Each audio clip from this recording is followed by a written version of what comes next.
Doutor Eduardo Rodo comigo aqui nos estúdios da Rádio Auriverde. Doutor, seja muito bem-vindo, ótima tarde para o senhor, que bom recebê-lo mais uma vez. Muito obrigado, Léo, ótima tarde a todos. Hoje nós vamos falar um pouquinho sobre faxina cerebral.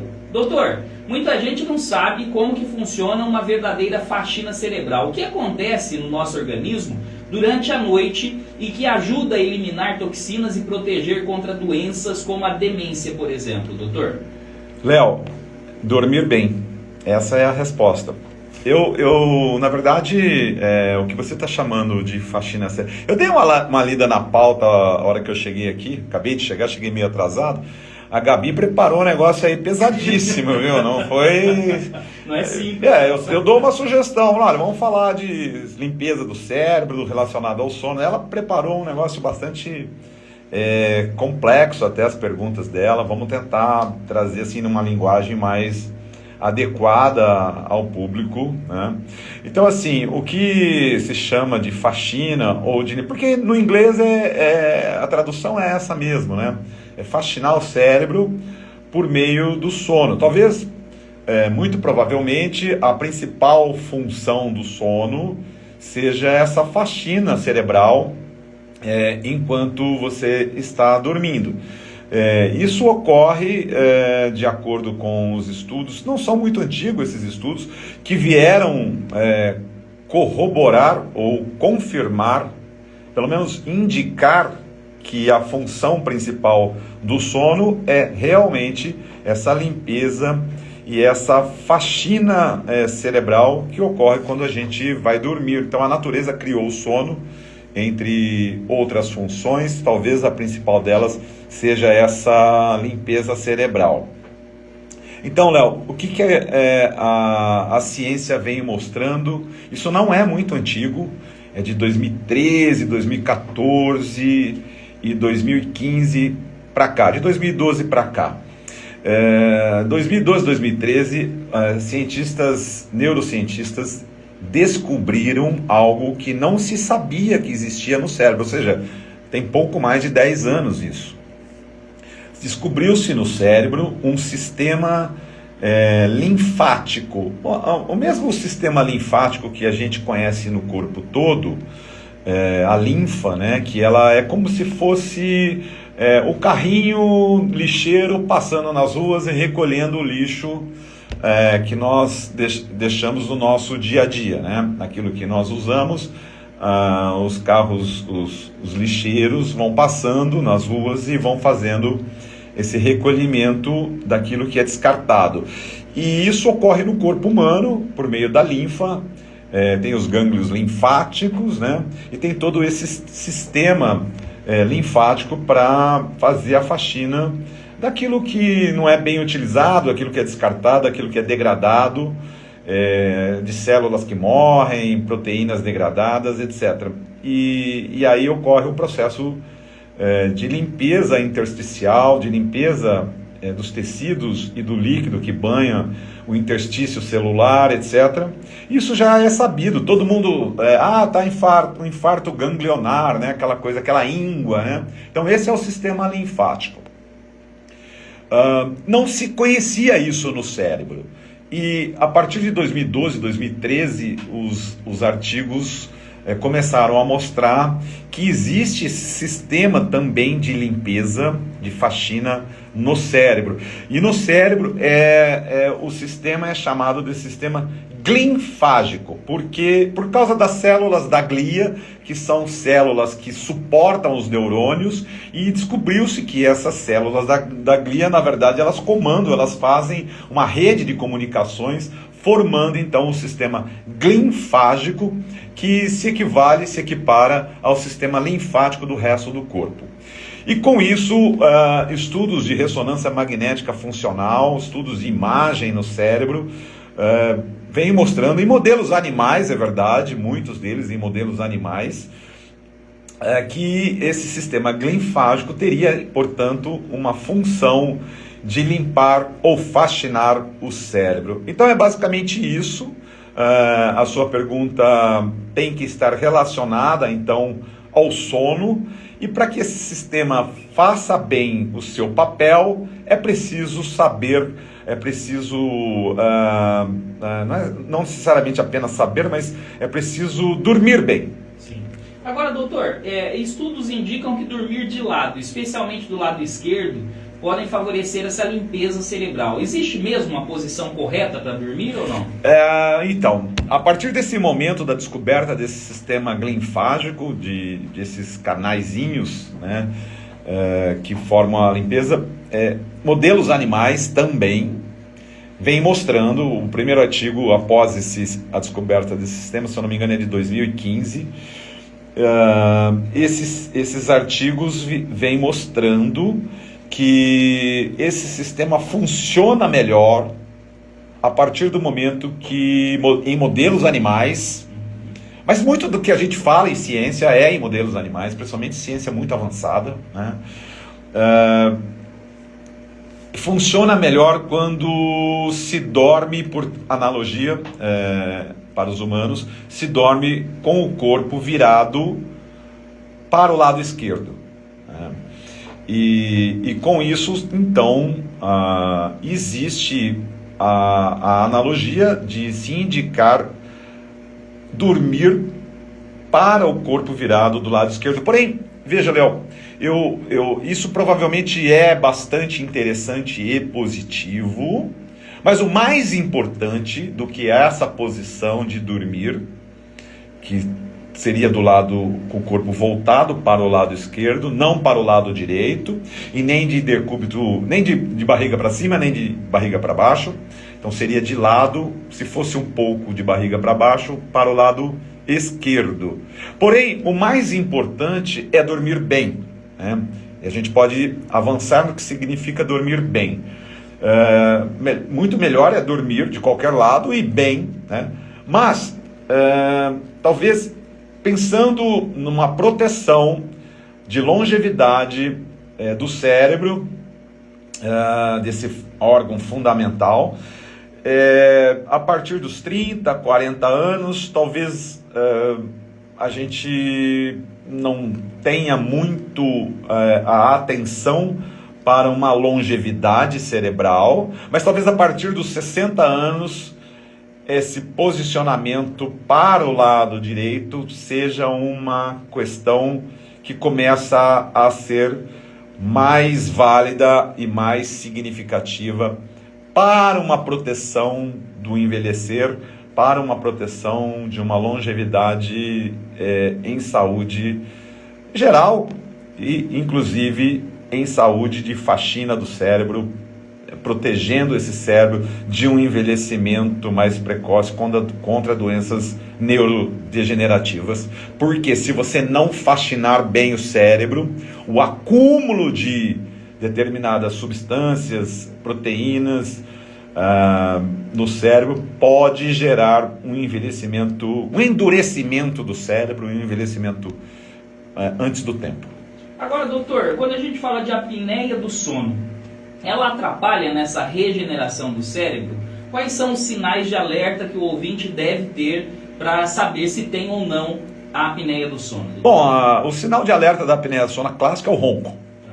Não necessariamente todas as pessoas que roncam têm apneia, não. Mas só o ronco por si só já é uma diminuição, o ronco é uma resistência à passagem do ar na via aérea superior, na garganta, ou seja, é um problema respiratório do sono que pode indicar que você tem apneia do sono, mas por si só o ronco já é bastante prejudicial para a saúde como um todo. Porém, a apneia do sono tem sido relacionada justamente por fragmentar o seu sono, impedindo com que o sono seja aprofundado, dificultando com que você conclua bem ao dormir o ciclo correto do sono. Normalmente são de 4 a 6 ciclos por uma noite toda, normal de 7h30 a 8 horas de sono. E com isso, esse sono que ocorre o interrompimento ou a fragmentação do sono pela dificuldade de aprofundar o ciclo do sono, o cérebro acaba sofrendo microdespertares neurologicamente falando dentro da arquitetura total do sono, não significa que você acorda e desperta, e com isso você vai prejudicar esse sistema linfático, vai prejudicar talvez a principal função do sono, que é faxinar o cérebro. Então, as pesquisas indicam que a apneia do sono pode ser sim um dos grandes fatores de risco para o envelhecimento precoce cerebral, ou seja, a apneia do sono pode ser um grande fator de risco para demência e doença de Alzheimer. Agora, doutor, pouca gente relaciona a saúde bucal com a saúde neurológica. Como que as doenças, como a gengivite, por exemplo, podem impactar o cérebro e até acelerar o envelhecimento cerebral de uma pessoa? Bom, você sabe que, Léo, tentando responder assim de uma forma mais tranquila possível, mas eu falo isso faz 20 anos, e agora que descobriram isso, eu falo isso tem mais de 25 anos. Eu me lembro da primeira entrevista que eu fiz para a rádio de Manaus, mais ou menos em 99, 2000, e eu abordei esse tema porque os autores da época já indicavam o professor Genco, por exemplo, da qual eu fui leitor, entre outros.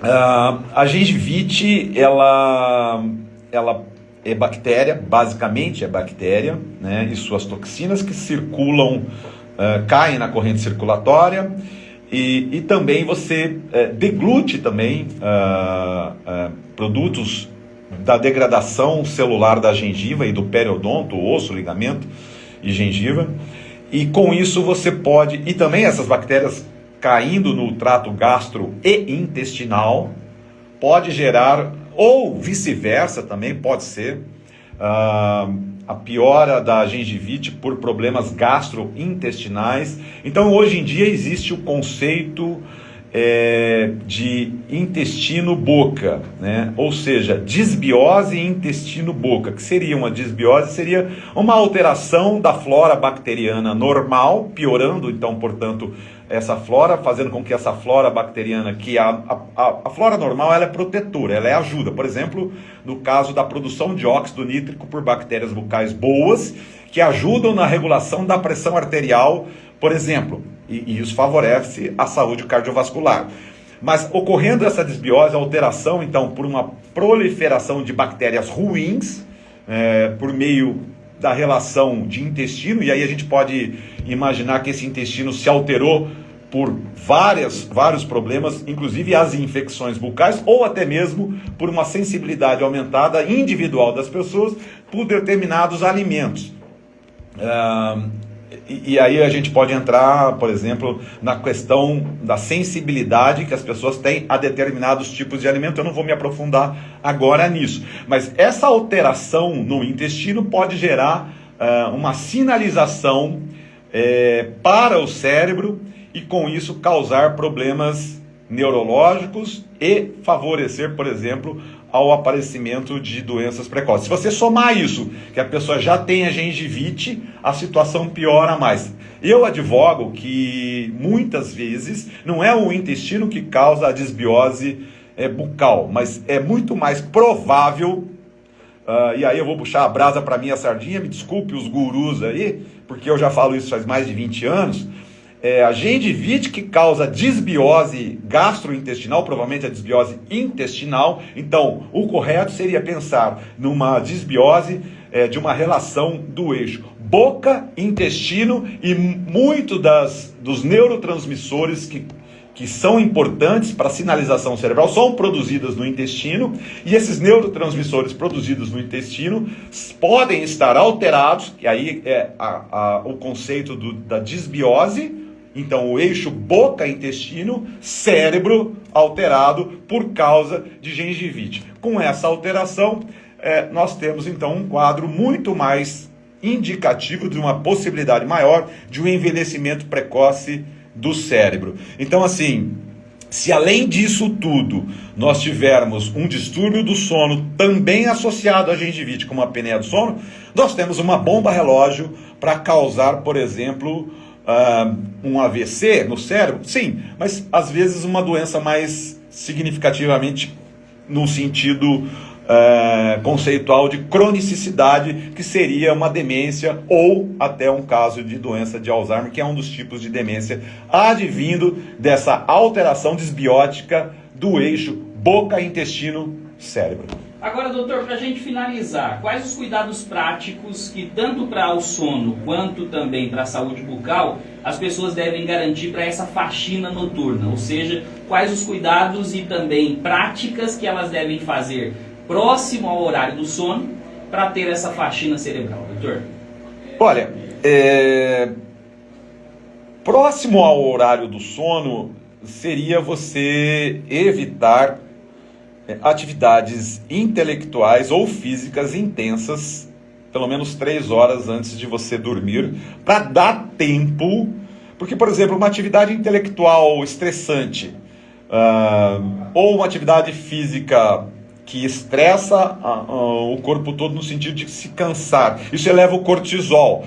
Elevando o cortisol compete com os hormônios que induzem sono, como melatonina, por exemplo. Você pode ter uma noite muito mais fragmentada ou intranquila, pode, por exemplo, com isso aumentar a chance de hiperatividade da musculatura, provocando, por exemplo, bruxismo do sono, e com isso você vai ter uma noite de sono, um cérebro com a chance muito mais de um sono fragmentado, e com isso você vai atrapalhar o seu sono, piorando então a faxina do sono, pensando e alimentação mais leve possível também, dentro do quadro de proximidade da hora de dormir. Porém, Léo, eu sempre costumo dizer que para você fazer essa proteção, os cuidados que você tem que ter começam a partir do momento que você acorda. Então, por exemplo, se você se alimenta mal ao acordar, ou se alimenta estrategicamente até bem, fazendo determinadas estratégias alimentares como jejum, etc. Ok, o problema é aquilo que você faz durante todo o dia,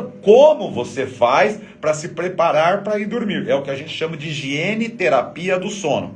E dentro da higiene terapia do sono, vários cuidados, como eu já comentei aqui outras vezes, a gente tem que instituir. Porém, sob o ponto de vista prático das coisas, patologicamente falando, você não pode ter, por exemplo, ronco, você não pode, por exemplo, ter apneia, você tem que tratar, você não pode ter gengivite na boca, você não pode ter sangramento ou nenhum quadro inflamatório bucal, ou em qualquer outro lugar do corpo, evidentemente, mas pensando nessa relação do eixo boca, intestino, cérebro, você não pode ter gengivite e não pode ter alteração no sono, notadamente nas vias aéreas superiores, que a gente chama de distúrbios respiratórios do sono, do tipo ronco e apneia do sono. Então é basicamente isso.